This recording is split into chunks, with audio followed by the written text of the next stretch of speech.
This week's show brought to you by Frank Shoup, Georgetown's big name in cars. Roosters, a fun casual joint. Georgetown Advantage Air, now 100% locally owned and operated by Gene Thompson.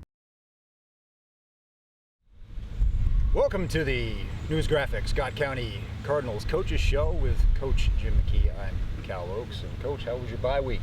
Well, it was really good. I got to do some specific things with some specific groups of people. Start off with, we had a freshman JV game on the Monday, so I got to really not have to worry about varsity practice and got to get in there and work with those guys. And then on Tuesday I had a group of kids in that were struggling a little bit in the classroom. Spent a couple hours with them trying to go over the importance of them doing well academically. So then Wednesday, Thursday, throughout the week, Friday got to go scout. So it was good. Yeah, as a coach of a big program like this, there's obviously sometimes some things that kind of get put on the back burner a little bit. And well, there's never enough time, but that's the same with everybody's job. Anybody that, and I really don't have a job. I follow a passion that I enjoy and I love. Now, is every day perfect? No. I have some hard times. I'm sure you do too. I'm sure we all do. But, I follow a passion. And so there's never enough time to get everything done that I'd like to get done. Actually got to go watch some other games. We did. Went and watched Henry Clay on Friday. And, that was good to be able to, just to get out and went and got a bite to eat afterwards. And a couple of my boys went with me. And so that was good. You get a different feel from scouting a game in person. I know so much is done with huddle. You do. Like 95% of the work is done obviously through huddle, but it is good to get a chance to watch a team play live. And you can sit there with your stopwatch and you can time the punt snaps where you're guessing on the huddle, and you got to have the remote, and you can see the strength of the quarterback's arm and see the ball go through the air, some things of that nature. So yeah, it's good. Plus, I just enjoy getting out. I actually had a chance to watch some of the highlights on the news Friday night, which I don't usually do. I don't get home till 11 o'clock, and I couldn't help but notice the scores now. I've seen the scores of our games, but is defense just a lost art? We've talked about this a little bit. Well, in one way it is, and in another way, defense is trying to evolve to sort of catch up with offense. You look at what they're doing with the Minnesota Vikings right now defensively. They're doing a lot of innovative stuff in the NFL that hadn't been done with all that double A gap pressure, kind of like Buddy Ryan and the 46 defense. But no, offensive football is tough. Good offensive football is very hard to stop. But you gotta find a way to do it, because the problem with the shootout is it's like a putting golf. Not sure if we putted golf, I'd kill you. But if I had one off day, you might barely win. And that's like what offensive football is. I don't care how good you are on offense. You're going to have an off day. You're going to drop a couple passes, get a holding call, overthrow a ball. It's going to be windy. So you've got to be able to play defense. And you got to be good in a kicking game. You can't just give points away in the kicking game. Seems like with offense, somebody's always building a better mousetrap, or at least coming up with right something. now, like Tom Herman, the guy at Houston, he's Mr. In Vogue, and everything they're doing at Houston's great. Well, the first thing they're doing at Houston's they got a great quarterback. And, Bobby Petrino obviously knows exactly what he's doing offensively, but, hey, let me get Lamar Jackson. Hey, I love Josh Davis, and I know his dad, he's one of our coaches, but I bet even his dad would even trade. Players. Yeah, it's really what makes it really is. It comes down to it really makes you in vogue. Yeah. Now you've got to have a good sound scheme, but the better your players are, the smarter you get. And we forget that we do this for players. Mm-hmm. Do you tailor your game plan from year to year to players? Do you change little things? Absolutely. We've got some stuff in our game plan right now. Right now, Kendrick's probably our most explosive back, and so we've got some stuff in there where we're slipping him in at fullback some in the double wing package, and so and Glenn's an explosive athlete, so we've got a couple reverses in that we didn't have in last year, some more ways to get him the ball. So you've got to tailor to what you have. You got to have a philosophy. I'm a 50-50 guy. I'm a run first guy. I'm a spread tempo guy. There's a ton of philosophies you can have, but you got to adopt the philosophy, in my opinion, number one, and then tailor your philosophy to your talent. Seems like Kendrick gives you that extra dimension down. He's really motivated right now too.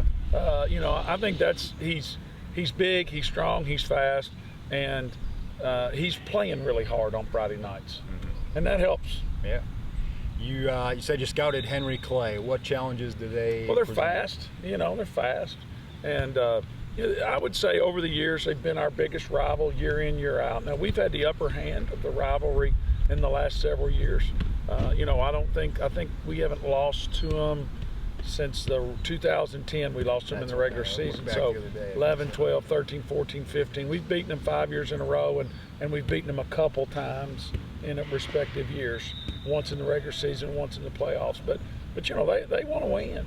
I mean, they have a lot of pride there, and they've had a lot of good football teams at Henry Clay for a long time, and they have no intention of just coming over here and throwing a towel in the middle of the second quarter. And we've mentioned before, these Lexington schools, when they play Scott County, it's kind of the geared Super up. Bowl. They geared up, and we had a big run over them where we won like 24, 25 straight games, and we've still won, a lot versus a little. So yeah, they're geared up, and let me tell you what, we'll be geared up. We'll bring our A game on Friday night. It's a little different week with fall break. We're out here in the morning. It's a different deal. I don't know. Did you all ever have a fall break when you were? No, it's different up there where I come from. We didn't go to Labor Day, and then it was like, other than Thanksgiving, it was straight through to Christmas time, and it was hard. Yeah, and that's what I'm pretty well was used to too. And I don't set the school calendar, so I just have to roll with whatever the school calendar is. I mean, if I was a one-man calendar committee and a one-man football committee, I'd start football later and start school later and have a longer summer. But I don't get to make that call, so we take advantage of the opportunity where we don't feel like it's just like you. If you've got to write an article and it's due by 10 o'clock, maybe you do your best work under pressure. But I like to at least have a draft to go off of. And when we have to get in there after school, get the film watched, get all the practice stuff done, get the film graded, get back home, get back to school, sometimes you can feel a little rushed. And the great thing about this is, we bring them in by 9, and I always tell them that they'll be out by 12, so they've got their whole afternoon. But we get 3 good hours with them, and we get access to all the facilities practice-wise. So today we had the defense on the grass and the offense up here, and so it's really good. Everybody had a chance to kind of get some of the bumps and bruises out. Everybody looking pretty healthy. We're 100% healthy with the exception of Cooper. He's got a couple great reports from the doctor. He's back doing some stuff. He's not going to play Friday, and he goes back to the doctor on Monday. He could play as early as the Bryan Station game. I think he'll play by the Dunbar game for sure. And knock on wood, hopefully we'll keep everybody else healthy, but that doesn't always work that way. We'll get some injuries and we'll have to overcome them. It's one of those deals where you don't want to rush him back, but you want to get him in there probably before the playoffs so he can kind of get back in that rhythm. And, it's the hardest call. That's why I leave it up to the doctors and the trainer, because just take if it was your son, all right? If everybody clears him and you stick him back out there and he goes down with the injury to the same leg, you're going to say, golly, he's back too soon. But the flip side of it is, a kid's a senior in high school, he's guaranteed 11 games. If he's good enough and healthy enough and the doctors clear him to let him play in a game, I ain't taking that game away from him. So it's a hard call. And I will leave it up to Dan. Dan will take him through every functional test. Only time I can ever remember trying to overstep Dan a little bit. We had our best running back in 2004, a kid named Ted Saberna, separated his right shoulder during summer camp. And we were getting ready to have the opening game of the season. We were playing Louisville St. X, and he did his functionality test on like Tuesday of that week. And Dan set it up to where you and I and Al, we couldn't do it, put all 3 of us together. And he blasted it. And, it was obvious he clearly passed. I said, man, guess the good news is you passed, and the better news is you're still not playing on Friday. And because I didn't want to take him back out there the opening game of the year, I wanted him for the long haul. So sometimes as a coach, you have the final word. Yeah, it would be on holding somebody out. I could never tell the trainer, you're playing him. That's not how the world works, and I wouldn't do that anyway. But I have a time or two said, hey, I'm glad you cleared him. I'm glad he's well, but we're going to wait another week on him. It's kind of a delicate balance because you said 4 years fly by and 11 weeks fly by, and then this opportunity is over for most of these kids. I think it's the toughest thing. I think it's just like this show and your articles. That article's got to be written as if it's the Super Bowl for that child. Because you know why? It is that child's Super Bowl. It's like one of my greatest irritations. I'll get irritated with the football officials in a JV freshman football game trying to hurry through it. I'm like, wait a minute, dude. This kid out there playing freshman football might not ever play varsity. His grandmother and his grandfather probably are here. His parents are here. His girlfriend might be here. His best friend's here. Whatever. Go out there and officiate the game and give him his Friday night. Never mind that official's getting more per hour than you and I put together. I mean, and that's just an example. But I mean, I think that's where we owe it to. If we're in the business of service, we owe it to the people we serve to give them everything we got.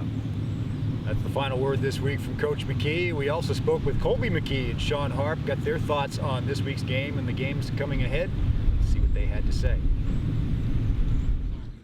Scott County's practice schedule was different this week due to fall break. Oh, it's nice. It's real nice. Come in the morning and, come to practice and then go do a little farming in the afternoon. Couldn't ask for much more. Oh yeah, we wake up every morning, we come out here, we grind. It's a lot better. We get to watch the sunrise, coming out, putting our pads on, lacing up the cleats. It's nice. The players notice a different intensity now that October has arrived. Not that we weren't going hard before, but everybody knows now it's go time. You either got to put up or shut up, and the whole team knows that.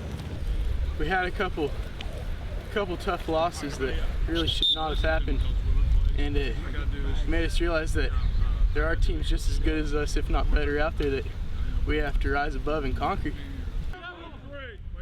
Don't expect to see many changes from the Cards as they enter the district schedule. Well, I think our offense is just going to have to keep playing really the way we've been playing, but just once it's crunch time and we can't have turnovers, we can't have penalties, and that's really the main thing. Well, we had a couple players go out. Cooper Watts, we're going to get him back, and we're doing just fine without him, but he's a key player that we need back going forward. Scott County is looking forward to the opportunity to tackle its Lexington rivals. Well, we're going to have to just come out and do what we do every week, run the football, pass the football a little whenever, take some shots down the field. But they're a pretty good team. We're not taking anybody for granted.